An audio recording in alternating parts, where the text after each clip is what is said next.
Bàbá mi ni Wàsíù Akínsànyà tó ju MC Olúọmọ lọ sá. Ìyẹn MC Olúọmọ tí ó jẹ́ gbogbo. National Union bẹ́ẹ̀ ni sá. Mo ò lè gbé mọ́ra mọ́ pé ṣé báyìí ni ayé mi ṣe máa lọ. Ìgbà tó yá mo gbé poison jẹ, mo gbé go night jẹ pé wo mo lè ṣe. Ìyá mi tún gbé mi lọ sí hospital, kò sí nǹkan kan tó ṣe mí. Ìgbà tó yá mo mú ọ̀bẹ mo gúnra mi pa. Wọ́n ṣe débi pé mo lọ gé ìdodo mi. To cut the long story short, mo bẹ̀rẹ̀ sí ní lọ síta, mo bẹ̀rẹ̀ sí ní fa igbó. Mo bẹ̀rẹ̀ sí ní fa àwọn nǹkan tí kò yẹ fi ń fa. To an extent that it got me to be taking methamphetamine, which is ice. Mo bẹ̀rẹ̀ sí ní gbé ice. Àwọn tí ò yẹ kí n máa mingle pẹ̀lú, mo bẹ̀rẹ̀ sí ní rówó. Mo mú bẹ́sẹ̀rẹ̀, mo mú oríṣiríṣi àwọn ènìyàn. Iná tí ń jọkọ lẹ́sùn mọ́, ògùn èṣù ti di wíwọ́ mọ́lẹ̀. Mo rọmọ àgbélébù rẹ̀. Nígbà tí mo ní oyún, gbogbo wọn tì mí síta. MC Olúọmọ ni mo lọ bá ní ọjọ́ kan tí wọ́n ṣe pàtí. Gbogbo wọn kì í lè lọ síbẹ̀, ṣùgbọ́n mo ní boldness láti máa ṣe nǹkan kan. I have this courage. Orúkọ mi ni Kifayat Ọmọ́wùnmí, ọmọ Wàsíù Akínsànyà. Ẹ ṣeun gan-an. Ọmọ bíbí ìlú òní yín mà. Àwórì ni sá. Àwórì. Àwọn ìyá tó bí yín lọ́mọ kọ́ ọmọ bíbí ìlú òní wọn. Iléṣà sá. Iléṣà. Ṣé bàbá ń bẹ àbí ìyá? Ìyá ni Iléṣà, bàbá ni Àwórì. Bàbá ni Àwórì. Ẹ ṣeun gan. Ẹ jọ̀ọ́ kí n má bàa gbà yín ní àkókò, ǹjẹ́ ẹ lè bá mi sọ bí ẹ ṣe bẹ̀rẹ̀ ilé ẹ̀kọ́ yín títí débi tẹ́ ẹ bá dé? Ọ̀rọ̀ tó lágbára ni ẹ bẹ̀rẹ̀ yẹn sá. Láti kékeré, a wà lọ́dọ̀ dádì mi.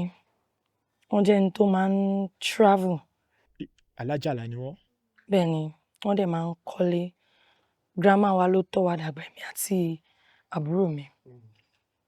Bàbá mi wọ́n wà strict, wọ́n jẹ́ ẹni tí gbogbo ayé máa ń bẹ̀rù. Bàbá mi ni Wàsíù Akínsànyà tó ju MC Olúọmọ lọ sá.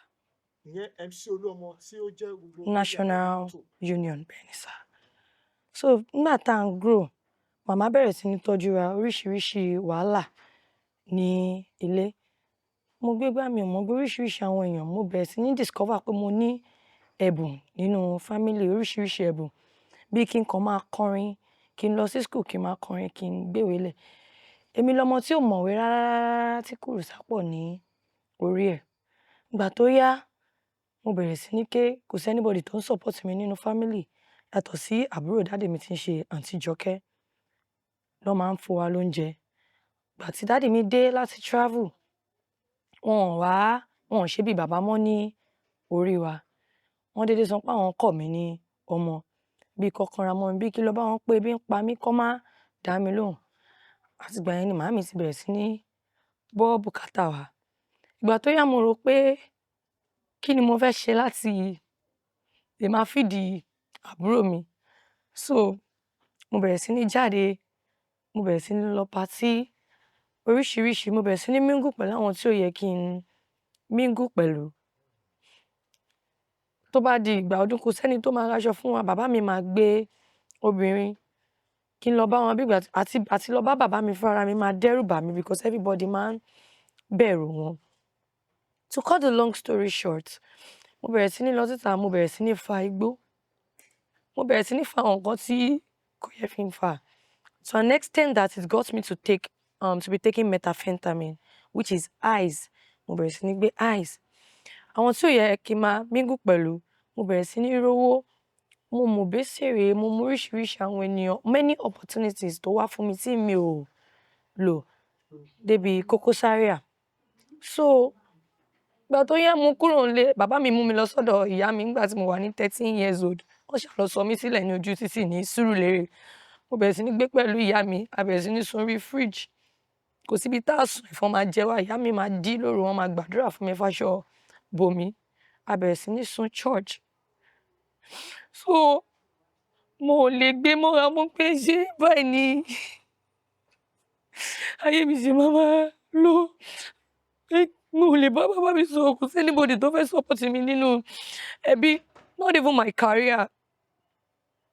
Mo kúrò, mo lọ sùn hotel. Mo bẹ̀rẹ̀ sí ní gbé bẹ́ẹ̀, mo bẹ̀rẹ̀ sí ní live àwọn lifestyle tí ó yẹ kí n máa live. bí kí n máa fagbó, kí n máa mu meds, kí n rówó. I have a child. Bàbá ọmọ mi sọ pé òun ò gba ọmọ nípa ọmọ òòjọ́ òun. Mo dábọ̀ bùkátà mi títí ní ọjọ́ tí mo bímọ. Mo gbàdúrà fún Ọlọ́run Elédùmarè ní pé kó má jẹ́ kí n ṣe aláìsàn, kí làálàá kòkó ìyá mi kó má jà sí asán. Ọlọ́run gbé olùrànlọ́wọ́ dìde fún mi. Wọ́n sẹ́ndì owó sí mi. Tí mo ṣe sanwó ọmọ mi, tí mo ṣe sanwó hospital, kò yé mi. Mo dúpẹ́ lọ́wọ́ Ọlọ́run Elédùmarè tó mú mi dé ibi tí mo wà yìí nípasẹ̀ èèyàn kan tí mo fẹ́, tí mo meet ní hòtẹ́ẹ̀lì tí mo máa ń wà, tí mo ti máa ń fa igbó. Ìgbà tó it got to a point débi pé ẹ̀mí yẹn sọ fún mi pé yí padà, gbogbo nǹkan tí mò ń ṣe yìí kò dáa, yí padà. Tí n bá ti fa crystal meth yẹn, ẹ̀mí mi á máa pound bí ìgbà pé mo ti fẹ́ kú. It got to a point ó dàbí pé kò sí ayé kankan mọ́ fún mi. Mo rò pé mo ti lọ. Then this heart came, màá máa ka Bíbélì. Mo wá lọ sí VIP wọn, mo bẹ̀rẹ̀ sí ní gba VIP wọn. Mo ṣáà ń gba àdúrà. Mo stop crystal meth, mo bẹ̀rẹ̀ sí ní mu codeine. Then ọ̀rẹ́ mi kan wà tó máa ń wá sí hòtẹ́ẹ̀lì yẹn tí mo mọ̀ ní hòtẹ́ẹ̀lì yẹn, bó ṣe gbé mi pàdé ọkùnrin kan tí orúkọ rẹ̀ ń jẹ́ Ọlárẹ̀wájú. Nípasẹ̀ Ọlárẹ̀wájú ni mo ṣe wá sí ilé yìí tí mò ń gbé ní ilé yìí. So tí n bá ti gbọ́ Celestial níbi tí n bá ti gbọ́ aago tó bá ti dún nínú ilé guy tí mò ń gbé tí ń ṣe inú ilé yìí, mo máa ń lọ sí church tí ń ṣe Jehovah Jireh Parish, Balógun. Bàbá yẹn ṣáà wò mí pé ìwọ ọmọ yìí ní ìbẹ̀rù Ọlọ́run. Ní pé kò ń ṣe ibi tí Ọlọ́run mú mi wá, pé ìjọ tí Ọlọ́run mú mi wá rèé láti wá yí ayé mi padà. So àtìgbà yẹn ni mo ti wà níbí báyìí. Then mo máa ń stop. I continue to keep taking meds. Ẹni tí ó mú mi wá síbí báyìí, girlfriend yẹn padà wá. Gbogbo nǹkan ṣáà ṣẹlẹ̀. Olùṣọ́ yẹn ṣáà sọ fún mi pé ọjọ́ tí mo bá kúrò ní ilé yẹn, tí n bá wá sí inú ṣọ́ọ̀ṣì táwọn fún mi ní ilé àbòkí mọ̀ pé mi ì tún padà sí inú ilé yẹn mọ́. Mo ní kò sí problem. It got to a point challenges wá, ẹni tí mò ń fẹ́ kò support mi mọ́. Mo ṣáà bínú. Ebi pa mí títí ìrọ̀lẹ́ ọjọ́ yẹn. Ó tún lọ fowó mi ra ìràkúrà tá máa ń fà náà. Inú ṣe bí mi tí mo kúrò tí mo bẹ̀rẹ̀ sí ní gbé inú church sá. So àtìgbà yẹn mo ti ń bá Ọlọ́run rìn, àtìgbà tí mo dẹ̀ ti change life mi, tí mo ti ń bá Ọlọ́run rìn. Gbogbo ohun tí mo ti sọnù, àwọn èèyàn tó ti gbàgbé mi, àwọn olùrànlọ́wọ́ mi, wọ́n bẹ̀rẹ̀ sí ní dìde. Mo rí pé nípasẹ̀ gbígbá ilé Olúwa, nípasẹ̀ kéèyàn máa gbàdúrà, kéèyàn máa yin Ọlọ́run lógo, kéèyàn tiẹ̀ fi àwọn ìgbádùn àwọn ènìyàn, kéèyàn tiẹ̀ tẹ̀lé Ọlọ́run lọ sí ilẹ̀ kan náà tó lóun fẹ́ fi hàn wá, fún ilẹ̀ náà tí ń ṣàn fún wàrà àti fún oyin. Pé kéèyàn tiẹ̀ sì bá Ọlọ́run rìn pẹ̀lú ìyà, kó wá wò ó bóyá o ò ní rí èrè náà. Wọ́n ní èrè ni ìjọba onígbàgbọ́. Wọ́n ní ohun ayọ̀ kì í dẹ̀ ń tán ní àgọ́ àwọn olódodo. Ohun ayọ̀ ò tán nínú ayé mi látìgbà tí mo ti mọ Jésù Kristi, tí í ṣe ọmọ Ọlọ́run nìkan ṣoṣo àti Ọlọ́run Elédùmarè tó ní gbogbo ayé àti ọ̀run. Bí story mi ṣe end. Ẹ ṣeun gan. Torí àwọn ọ̀rọ̀ tẹ́ sọ kalẹ̀ yìí, ó jẹ́ àwọn ọ̀rọ̀ tó yẹ pé ó kọ mí lóminú. Ṣùgbọ́n nínú àwọn nǹkan tẹ́ sọ kalẹ̀ yìí, mo ní àwọn ìbéèrè tí mo fẹ́ béèrè lọ́wọ́ yín. Àkọ́kọ́ níbẹ̀, bí ẹ ṣe bàbá ẹ tó ọmọ ọdún mélòó? Kí lẹ rí sà? Àkọ́kọ́ ọmọ ọdún mélòó ni yín báyìí? I'm 20. I'm going to be 24. December 1st ni màá pé 24 sà. Ǹjẹ́ ṣé ẹ mọ ohun tó ṣẹlẹ̀ láàrin bàbá àti ìyá tó fi dín pé wọ́n kọ̀ yín sílẹ̀? Ǹjẹ́ ṣé màmá yín ṣé wọ́n ṣàlàyé, àbí bàbá yín àbí grandma yín tó tọ́ yín dàgbà gẹ́gẹ́ bí ibẹ̀ ṣe sọ yẹn? Ǹjẹ́ ṣé wọ́n ṣàlàyé nǹkan kan tí ó ṣẹlẹ̀ tó fa ìpínyà láàrin bàbá àti ìyá? Ẹ ṣé sà. Ní every time tí bá ti ń béèrè lọ́wọ́ màámi àti gbogbo àwọn àbúrò daddy mi, wọ́n máa ní ọjọ́ kan wọ́n kọ̀ déédéé nara wọn, ṣàdédé ni àwọn méjèèjì nara wọn, àwọn méjèèjì dẹ̀ dákú. Àwọn wá ń bi àwọn méjèèjì léèrè pé kí ló ṣẹlẹ̀, kò sí anybody tó lè sọ kankan. Ní pé ńgbà tó máa yá, àwọn kò déédéé rí mọ́mì mi mọ́. Mo tún wá rí àbúrò mọ́mì mi lọ́dọ̀ ìyá mi lẹ́yìn ìgbà tí daddy mi lọ drop mi sí Sùúrùlérè ní Àgùdà ní Ṣàṣìrágọ́fà Adétọ́lá. Mo wá ń wò ó pé ojú yìí mo mà dá ẹni yìí mọ̀. Mo wá rántí pé mọ́mì mo ti rí ẹni yìí ló máa ń jẹ́ ká lọ pọnmi ní ọ̀dọ̀ daddy mi tó máa ń ro ìkélé wa lórí. Ìyàwó daddy mi tí ń ṣe ìyá Praise tí wọ́n fẹ́ tó ṣì kejì mọ́mì mi, wọ́n á bẹ̀rẹ̀ sí ní fi ìyà jẹ wá. Oúnjẹ tí wọ́n bá sè lénìí kọ́ la máa jẹ, èyí tó bá sè lọ́la tó sè lénìí náà máa fún àbúrò mi. Mo má àbúrò mi sọ́tọ̀, mo bẹ̀rẹ̀ sí ní ṣe oríṣiríṣi nǹkan just to satisfy and make sure my brother is good. Màá bẹ̀rẹ̀ sí ní lọ, màámi á gbàpótí fún mi. Tí n bá ti lówó ni wọ́n máa dá mi mọ̀, tí n bá ti ní, nígbà tí mo ní oyún gbogbo wọn tì mí síta. MC Olúọmọ ni mo lọ bá ní ọjọ́ kan tí wọ́n ń ṣe party gbogbo wọn kì í lè lọ síbẹ̀ ṣùgbọ́n mo ní boldness láti máa ṣe nǹkan kan. I have this courage. Mo dẹ̀ lọ bá wọn pé dáàdì mi ò kì í tọ́jú wa. Wọ́n ka ó dà pé 25,000 naira ni wọ́n kà fún mi pé àwọn máa fún mi ní nọ́mbà wọn ní pé kí n wá rí àwọn ní Àjàó Estate pé àwọn dẹ̀ máa bá bọ̀dá àwọn sọ̀rọ̀ tí ń ṣe Wàsíù. Dáàdì mi ò náání wa, kò sí anybody tó ní náání wa rárá. Ọjọ́ kan mo wá wo mọ́ èmi títí pé ìyá tó lè máa tọ́jú mi báyìí. Tí dáàdì mi dẹ̀ ń sọ̀rọ̀ pé ìyá jù wá sílẹ̀, nǹkan kan máa wà níbẹ̀ torí Ọlọ́run fún mi ní òye. Mo wá bi ìyá mi ṣáà máa ń sunkún, mo máa rí pé wọ́n máa ń gbàdúrà fún mi tí n bá ti ń sùn.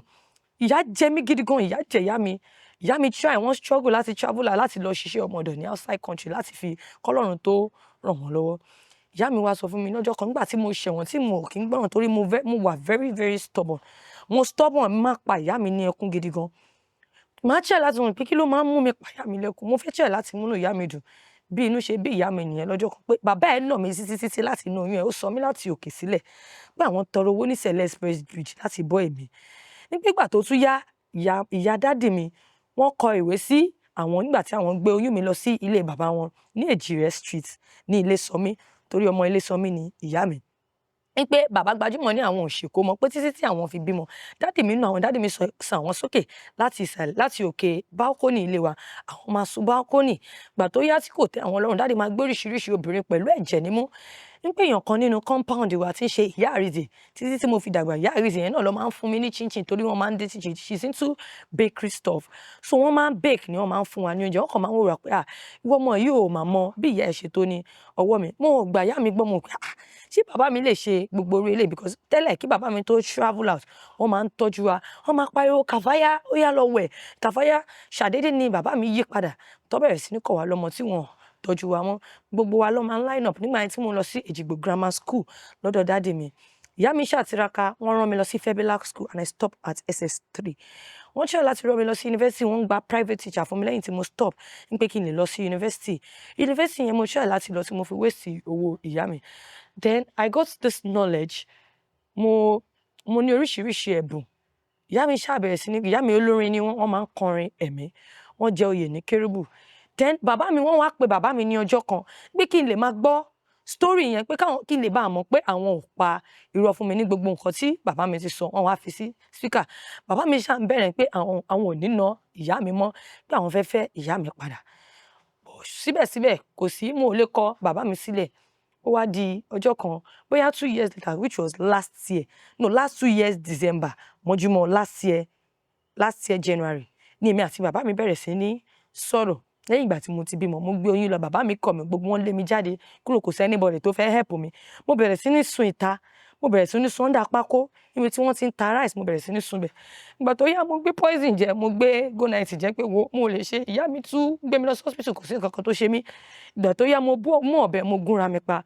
Wọ́n ṣe débi pé mo lọ gé ìdodo mi nítorí mo fẹ́ máa ṣe àwọn tí wọ́n máa ń ṣe advertisement kò sí ìdodo mi tóbi, so mo lọ gé ìdodo mi ní Abẹ́òkúta ní almost 280,000 naira. Mo dé ṣùgbọ́n Ọlọ́run ò pa mí. Ṣùgbọ́n tí mo wá rí pé lóòótọ́ mà ni bàbá mi fi ìyà jẹ ìyá mi, mo wá wò pé níbo ni mo ti lè bẹ̀rẹ̀ sí ní help ìyá mi. Ìyá mi ṣáà ní kí n yí padà. Mi stop láti máa fa ìfàkúfà yìí náà.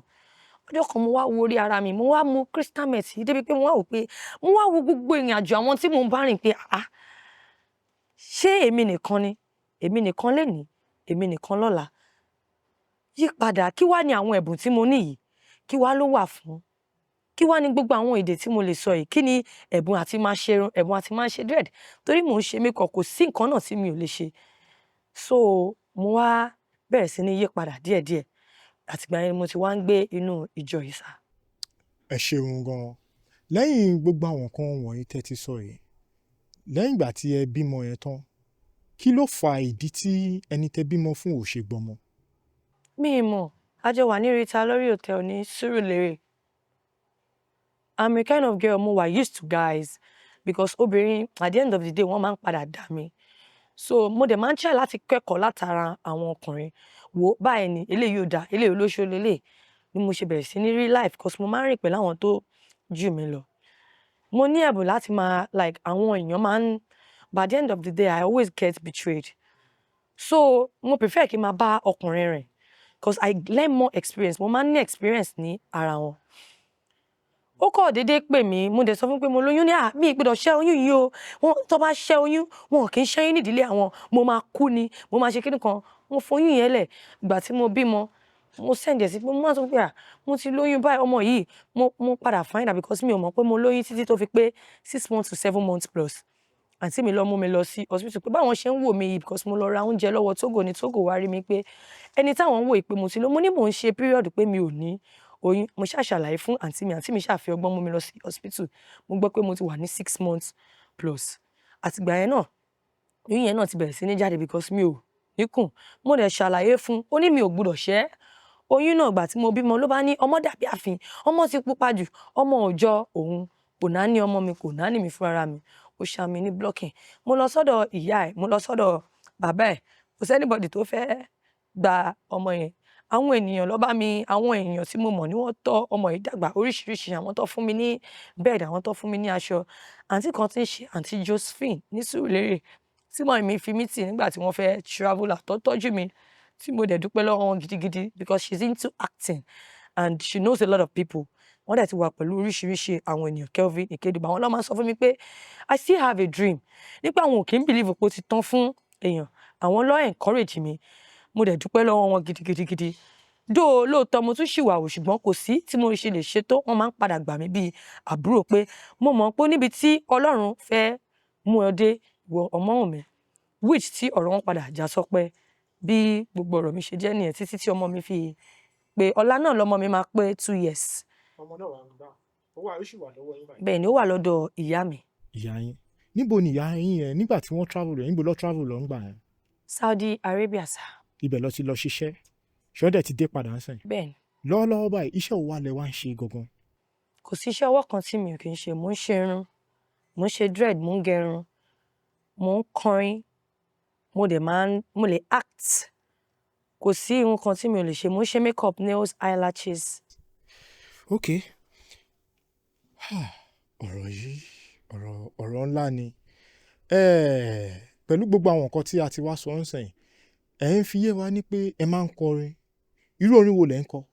kò sórin kan tí mi ò lè kọ mo lè kọrin mi sí máa fòyà ní apá Jésù kò sí ohun ẹ̀rù kankan iná tí ń jókòó lẹ́sùn mọ́ ogun èṣù ti di wíwọ́ mọ́lẹ̀ mo rọ̀ mọ́ àgbélébù rẹ̀ mo kà ohun gbogbo sásán máa bẹ̀rù ìrẹ̀ ọkàn mi ayọ̀ ń bẹ nínú ẹ̀jẹ̀ Jésù mo lè rap náà like in of my enemies like have a fine eye when they come into me rather make them my toes with tongues beyond so araba ní baba ẹni abálábà ní baba ó yá wọn lé mi wọn ọba wọn padà wá tẹríba nígbà tí mo lówó tán ni wọ́n ń tẹríba fún mi èmi ọmọ ọrùn mi di ẹyọ àríkẹdá náà mi ẹ̀mí mi gangan ló ń pè lẹbà náà mi wọ́n ní pé mo kálá wọ́n ní pé mo lárùn wọ́n ní mo ti ṣáyé bí ẹni tó fagbá náà mo mọ̀ pé lọ́jọ́ kan wá lẹ́mìí sínú báná tó dẹ̀ ń ṣẹlẹ̀ nísinsìnyí báyìí ṣe ti eyín so I can do a lot of things yes. ṣé rí ọ̀rọ̀ yìí ọ̀rọ̀ tó pọ̀ tó kọ mí lómi nínú ṣùgbọ́n kó tó dín pé mo fẹ́ béèrè nípa àwọn nǹkan tí ẹ̀ ń ṣe láti wọnú ẹ̀ lọ ẹ sọ nǹkan kan lẹ́ẹ̀kan yẹn ẹ dárúkọ MC Olúọmọ ní pé àbúrò bàbá yín ni. bẹ́ẹ̀ni sà. ẹ sọ pé àbúrò bàbá yín ni látìgbà tí bàbá yín ti wá dá tó ti lé yín tí wọn ò tiẹ̀ kọbi ara sí yín ṣebí gẹ́gẹ́ bí nǹkan tẹ́ sọ fún mi ẹ ní pé wọ́n fún yín ní nọ́mbà ní pé kẹ́ máa pè wọ́n ǹjẹ́ padà pè wọ́n lẹ́yìn ìgbà yẹn. try láti reach wọn mo tún lọ sí Àjàó estate nígbà tí mo lóyún mo rí wọn ṣùgbọ́n wọ́n ní pé kí n má mọ anybody wá pọ́n àwọn ti ṣá which tí mo gbọ́ tòótọ́ pé MC fún dáàdì mi ní owó bọ̀ mo mọ̀ pé obìnrin náà ni bọ̀ bàbá ò lè ṣe ìmáwùwà everybody pẹ̀lú kọ́ máa wọn dáàdì mi tún pè mí èyí tó yẹ kẹ́ ṣe bí bàbá gbogbo àsìkò tí mo ti rí owó tó yẹ kẹ́ advice mi tí mo ti try láti wá báyìí pé gbogbo àdúrà owó tí mo rí yìí kí ni mo lè fi ṣe bàbá mi ò dáhùn wọ́n tún pè mí ní last year pẹ̀lú tí mo ṣe ń jẹ̀yà pẹ̀lú ọmọ lọ́wọ́ pé àwọn ṣe àníyàn pé wọ́n tún padà sẹ́ndì owó sí wọn bàbá mi ò wọn ò náání mi mo wá MC Olúọmọ lọ sí Àjàó estate